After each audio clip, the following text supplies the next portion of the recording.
right, folks, here we are with Kandee Wallace. Kandee, how's it going? It's going good, dude. How are you? I'm awesome. Thank you so much for agreeing to do this. I always love it when my awesome friends come and join me on the podcast. Thank you for having me. Thanks for thinking I'm awesome. Oh, of course. Well, and saying so, like, girl, you are a badass. And let's get through this. Like, not only are you a competitor, like award-winning competitor, you are a personal trainer. You own your own dance and tumble studio. You're an amazing artist and a model. Like, that's a whole hand worth of stuff. Like that's big time. Like, how do you keep all of that together? Lots of planning, lots of time management. I'm like the epitome of like an overscheduler. I always have to have something going on, but I absolutely love it. Like lists, organization, all the planning. I love the insanity of it until I need a break, and then I need a break. Well, but then you can schedule that break, right? I mean, that's the best part about it. You're right. What are some tools, like what are some tools that you use to do all that scheduling? I mean, are you like hardcore, like old school with the binder, or are you digital? How do you keep up with it all? So I actually have it in my hand. I have this notepad and I write all of my like lists and notes and to-do lists and my calendar, like everything's in that book and in my phone. So There you go. I mean, that's good. I'm kind of the same way. But I'm always dependent upon my phone. I tell people constantly, if it's not on my Google Calendar, it doesn't exist. So if you precisely. like, if we're on a phone call and you're like, yeah, we'll talk tomorrow. I'm like, well, then you need to send me a meeting because it's not going to happen because I will forget. Like, I'll forget I will otherwise. I totally really forget. will. Yeah. Yeah. So, and in that too, like, what is it about coaching? Because I mean, that's kind of a common thread that you have, like not only your youth with dance and tumble, but your personal training. Like, what is it that makes you want to be so helpful to others? Um, I wish that I had had that resource when I was younger. Um, we're in a pretty in need area. It's kind of impoverished. There's not a lot of resources, and there's even fewer affordable resources. And when I was younger, I had to stop dance, and I never got to do like competitive dance, competitive cheer, and like the things that I really wanted to because my family simply didn't have the financial means for it. So that's kind of how I got started in coaching. Is I just coached one or two classes a week, 3 or 4 kids in each class, just because I wanted to be an affordable option. I taught out of an MMA room at a local gym, and it just kind of grew from there.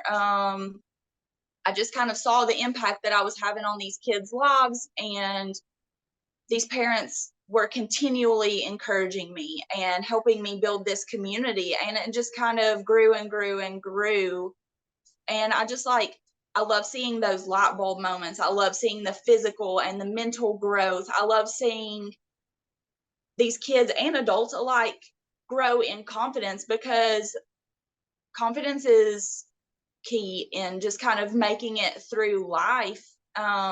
If you know that you're capable of doing this, and you know you're going to be proficient at it, then you're going to do a much better job than if you have those skills but you doubt yourself. Yeah. And that's kind of where I was for a really long time. I was self-taught. I taught myself to tumble. I taught myself um, most of my cheer stunts, and I just want to make it easier on these kids. I want to give them a fighting chance. That's super cool. But you're no longer in an MMA room now, are you? No, I'm not. I actually graduated to having like my own studio, and now instead of teaching 1 or 2 classes of 3 or 4 kids each week, I teach about 19 classes a week, and I have anywhere from 55 to like 60-ish students. So Wow. it's pretty Wow. crazy, That and is awesome. that all kind of happened in the last like year and a half. Um, Which is crazy because that happened during COVID. Like, Yeah, we came back after COVID, and I still had those little small teeny tiny classes. And it was summer of 2021, and I was actually let go from a training job that I had with a gym, and I was terrified. I didn't know what to Right. do. Like, that was my passion. That was the only job that I ever loved, and I really put myself into it. And I really told myself, like, hey, I'm not going to put myself all out there for like some corporation for working Yeah. for someone else. And I did. And they kind of broke my heart. And I had a couple of parents, they were like, you should add more classes to your schedule. So I added a couple classes and they were full by the next morning. So I added a Wow. full day of classes onto that, and it was full within a couple of days. And then before I knew it, my studio had quadrupled in size within like 4 months. That's awesome. That's so It's awesome. insane. Yeah. Well, and getting back to that whole self-taught thing, I mean, that just shows all kinds of initiative, right? And I know you did some cheering back in the day, but here recently you kind of challenged yourself to learn some new cheer skills, even though you're not really cheering anymore. Talk to me about that. Like, what went off in your head to be like, you know what, I'm gonna go learn to do stunts. For sure. I mean, I cheerleading was like the first thing that I was ever in love with. It was the first sport that I fully poured myself into and really invested in. And um, I just didn't get what I wanted out of my cheer career. It ended really soon. I graduated college when I was 20 years old. So that's when I stopped competing. I didn't have a team anymore. And since then, through coaching and, keeping with my interests, I've met a lot of really crazy talented people that have become my friends. And I was thinking last year, I was like, man, I always wanted to do this stuff, and I have the resources available to me. So why wouldn't I take advantage of this? And at first, like, my age was a consideration. I was like, you are way too old to be doing this. And I was like, hold up, back up. You are never too old to do the stuff that you love. So I reached out to one of my friends. I was like, hey, I really want to learn these skills. Who can help me? And he was like, Curtis DeBuff can help you. He's at Morehead State. Reach out to him. So I reached out to Curtis, who just made Team USA, which is amazing. Yeah. And he he taught me like those dream stunts in like 3 hours. It's That's crazy. Yeah. crazy. That's great. Yeah. I mean, Aaron, I remember when I was flipping through the Instagram and I saw you fly up into the air and this man just hold you up. I was like, that is insane. I would never have the confidence to trust someone that much to And hold me.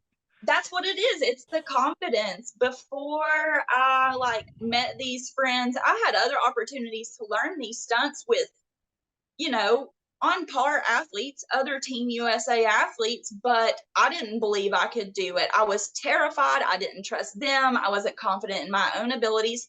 So I didn't get it. And when I met with Curtis the first time, I was just like, we're going to do this. I'm here to learn this, and it's going to happen. I'm fully capable of it. And then in an hour, we hit that first stunt that I really wanted to learn. The next time I met with him, it was the same thing. Like, we learned another one, and it just like continues to grow. Wow, that's super cool. So you still doing things with him and trying more stunts or? Yeah. So every few months or so, Curtis and I will get together. It's about a 4 hour drive for me to get there, and then a 4 hour Wow. drive back. Plus, he's Wow. super busy. He's got Team USA, he's got Morehead State, and he's got, his personal life. So it's really hard to kind of link up and get together. We only got together a few times this year, but I plan to like keep doing that just because I enjoy it and I miss it. That's super cool. Um, now what now the cheering came first before you got into competitive bodybuilding and what you do on the fitness stage. Where did that come from? Like what was it, just kind of a stopgap to keep yourself in shape, or What caused you to start competing? Um, it was actually like a long time coming. Like I said, I really missed cheer when I didn't have a team to cheer with anymore. So I was looking for other competitive outlets. And at the time, my confidence was like at an all-time low. Yeah. So I got into modeling and pageants. And one of those was very, very helpful for my confidence. And the other one was not so much. Modeling was something that I had wanted to do since I was like a little kid, and I had the opportunity to go for it. So I did. And I wanted to be a swimsuit model at the time. So kind of goes with it. And then in Right. pageantry, my favorite division was swimsuit, but I wasn't really like what the pageant industry was looking for. Mhm. So I had a friend who did a bikini competition, and I saw it and I was like, oh my God, like that's where I need to be. I want to try this. So I did the next year, and Okay. I was terrible. I was so bad. I didn't have a coach who knew anything about what they were talking about and was just kind of guiding me. My posing was self-taught, very bad. I had no expectation. I just to do it. I stepped on stage, and I'm pretty sure I got like dead last. If I didn't, I got close. Right. And after that, I was like, okay, well, I'm done with it. I'm never doing that again. I hated it. Fast forward a couple years, and I started getting more into fitness just for like the mental health aspect and to continue to build that confidence. Mhm. And it was just over from there. Yeah. You caught the bug and you went on from there. Yeah. And you talk about posing. I know you've got coaching now. Who is your coach again? Your fitness coach? So my bodybuilding coach, his name is Nelson Jones, and he's absolutely incredible, top tier coach, produces some of the most phenomenal athletes I've seen walk the stage. And then as far as posing goes, one of his athletes, Alexis, is my posing coach. And she's just incredible. She's got a really great eye for detail.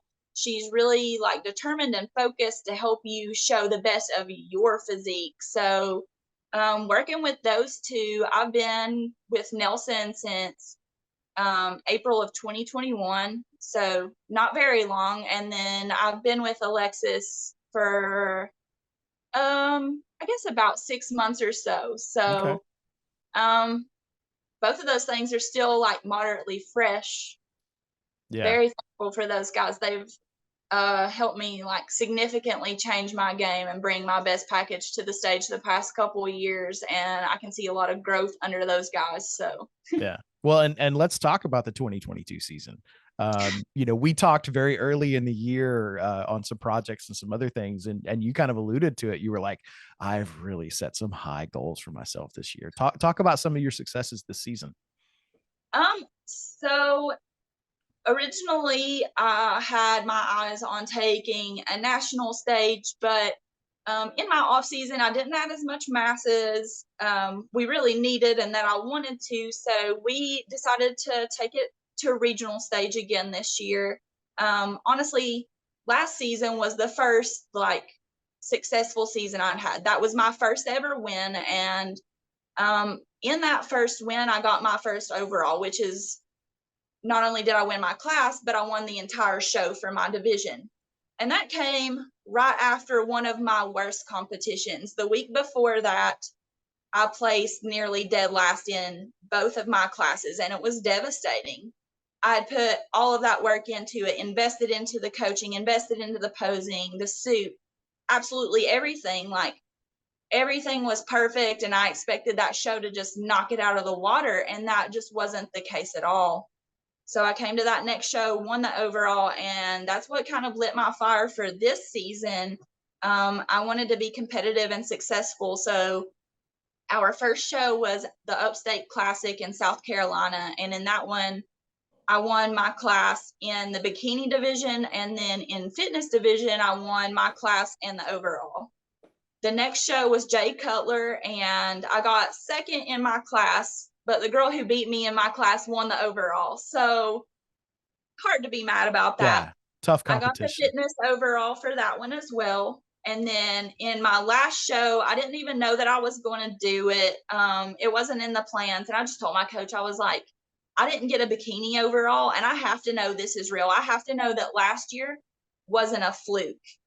So by the time that show came around, I was honestly kind of over it. And I went into it and I just wanted to show my best. And I came out of it with both the bikini and the fitness overall. And I was like, okay, we're done. That's it for the season. Yeah. We're good. Yeah. That's all. So you are the hardware winning barbarian queen of the Southland. I mean, just axes and swords and medals and all that Yes, that's why barbarian we type stuff. compete. We Right. compete for the weaponry. I mean, honestly, it is out of hand. The amount of like armament that you get in the bodybuilding competition community. Have you started like a wall? Like, Oh, yeah. So okay. I've got my swords Oh, over here. there you go. And then up there, Oh, medals look at and all that trophies and hardware. such. There it is. So Well, is that what it is? Like, is that what the motivation that drives you to keep doing this? Is it coming home with the hardware, or is it the self-satisfaction? Like, what motivates you to keep doing this? so at first it absolutely was. It was just like the swords. I want a sword. Yeah. So I got a sword.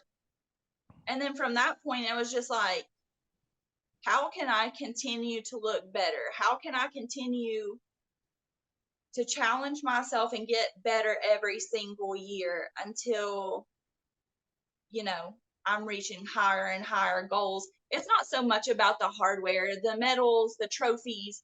None of that stuff really matters. Material things, they don't really matter to me. Right.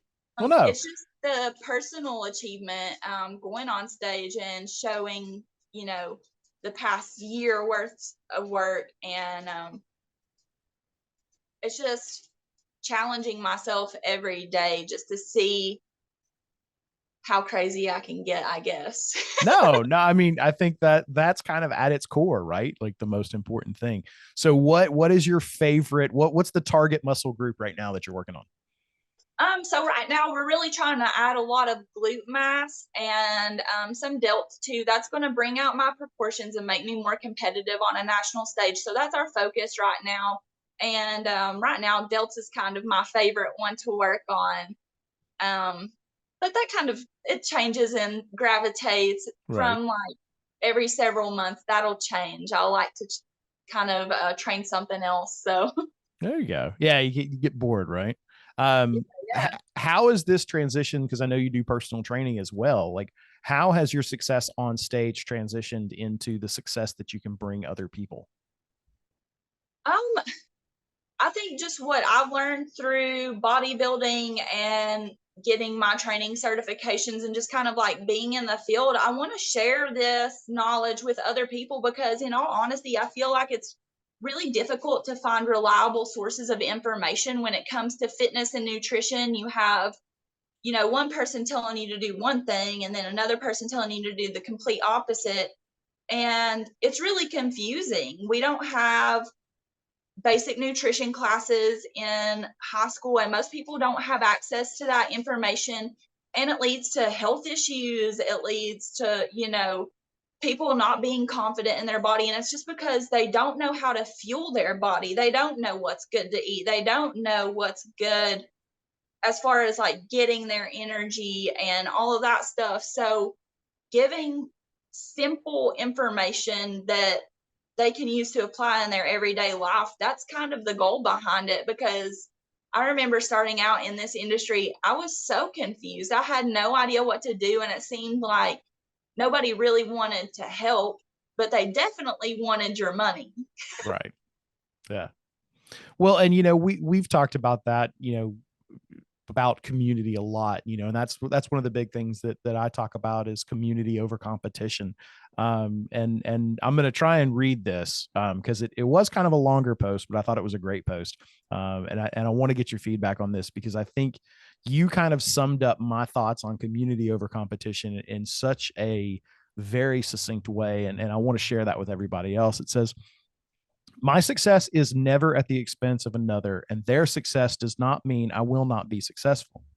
Of all the things you can be as a competitor, why not be a supportive friend? I see a lot of women hate on other women with their same passions. Why? It'll never make sense to me. There's room for all of us here. I'm thankful that I get to walk onto a show or into a show and find women I relate to, that I'm not drowning in insecurity, but instead I find a big, warm, supportive, and loving community. If your success is dependent upon the demise of another, it may be time to go to therapy. That girl is phenomenal. And there is not enough positivity on social media like that. What was the moment? Like, talk me through the moment that brought you to put that out and share that with other people and uplift them. Um, it really hit me last year, that second show that I was telling you about. My first show and other previous shows, I was just a nervous wreck. I was really anxious, and it's really intimidating to get up on a stage around all of these other beautiful women who work just as hard as you have. And, you don't have any control in that moment. All the work has been done. You're just going to show it off. And I never talked to anybody backstage. I always kind of kept to myself and just minded my own business. And then that second show, it was like all my inhibitions had been brought down because I didn't know that I was even going to be able to compete in that show due to an injury and just like the defeat that I had faced the week before. And I got there and I was like, you know what? I'm going to compliment all these girls. I'm going to tell them how great they look, how good their suit looks, how much their hard work is paid off, because like that's what I need. I need some encouragement. I need somebody here that's not giving me intimidating looks, that's not, you know, acting like they're better than me. I need a community. So I kind of took that upon myself to build my own little community. If no one else is going to take the initiative, I'm going to do so. So I'm going to make these other girls feel good before they go on to stage, because that's what it's all about. Like I said, we all worked extremely hard to get to that point. We can't control the results. It's up to the judges. But what we can do is we can encourage our fellow competitors to go out there and give it their absolute best. I get absolutely nothing out of it if you go out there and you're nervous, you're shaking, you stutter on your steps, you trip. I don't want that, because I don't want that for myself. Like, Right. you worked really, really hard, and I want you to bring your best. And that's what the competition's all about. So I just go into a show looking to network and make as many friends as possible. And over the past year and a half or so, I've grown my friends in the bodybuilding industry tremendously. And it's just because I stopped being uncomfortable with myself and kind of got confident with my abilities and stuff like that. So I just kind of want to continue to bring that. And I want other girls to do it as well. I don't want it to be a hostile environment or a really tense backstage. There is room for all of us to be successful. And if I'm not successful right now, I can work a little harder and be successful in the future. That's awesome. I mean, because honestly, that's what it's all about, right? I mean, that's the positivity that I feel like is lacking in our communities right now and in society right now. And it's so cool to hear you have, that kind of internal thing of like, I'm going to take it on myself and I'm going to create the community that I wanted. Um, that's so cool. So here's the thing. What's the next big thing? Like, what's your next big thing? What's the next thing that you've got on that success board for yourself? So in the future, I would love to take that national stage and just knock it out of the park. At some point, whenever I'm to that level, if I could earn a pro card, that would be absolutely amazing. But beyond just bodybuilding, I would love to continue to grow my studio. And long term, I would love to have like a community rec center that's geared toward kids, where they can come take tumble classes, dance classes, art classes, music, just have something there for the kids, because we really don't have anything like that in this area. And the best way to invest in the future of your community is to invest in the kids. Yeah. And if you keep investing in those kids and their interests, they're going to come and bring their passions to generations after them. And we're going to keep this cycle of people being happy and productive and continuing to do what they love, rather than having people in the community who doubt them and talk them down and kind of bring them out of their plans and their dreams. Because for the longest time, that was my hang up. I didn't have a support system, and I didn't have people to support my dreams. Instead, I had people telling me just how unfeasible it was. And once I got those people out of my life and I realized, you know, I'm capable of that, that's when everything kind of changed for me. So I just want the people around me to grow to be as happy as I've become. That's great. Well, I am so grateful for you spending time with us today and sharing all of this, because I feel like it's important to get your story out there to the people so that people can find you. So how can people find you? My Instagram, it's Kandee Rocks, which is the the username that I made when I was like 12 or 13 that I've used for everything since. Or Facebook. I have most of the social medias, YouTube, all Yeah. of those things. Well, cool. And we'll put the links down in the story notes below so that people can find you. But again, Kandee, thank you so much for spending time with us today. And I look forward to your future successes. And I look forward to shooting with you again soon and showcasing all of your awesomeness. Thank you so much. I really appreciate it. My pleasure.